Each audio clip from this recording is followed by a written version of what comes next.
Ce soir, des consultations en vue d'éviter un vide juridique, mais aussi redéfinir la trajectoire de la transition. Les travaux se sont déroulés à la lumière des acquis de la transition et se sont soldés par une prolongation de 5 ans. La charte révisée acte également l'éligibilité du président de la transition et bien d'autres personnalités aux futures échéances électorales. Précision avec Bienvenue Dansa.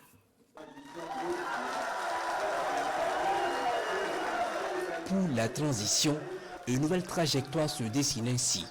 Le capitaine Ibrahim Traoré porte désormais le statut de président du Faso, chef de l'État, chef suprême des forces armées nationales.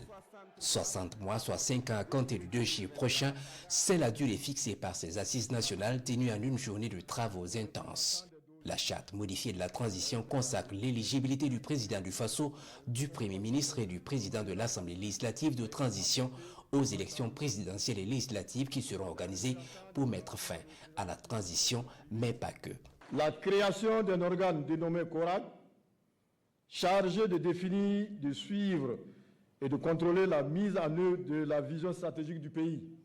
La suppression des quotas de représentants affectés à l'ex-AMP, l'ex-CEFOB, l'ex-ONA et le maintien de 12 représentants à l'ALT, des partis et mouvements politiques, toutes tendances confondues.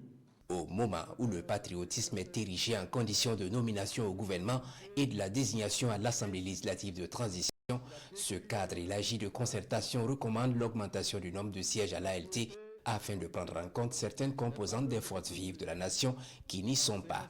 Il propose également une augmentation du nombre de membres du gouvernement par l'ajustement de certains ministères pour plus d'efficacité au regard des enjeux et priorités du moment.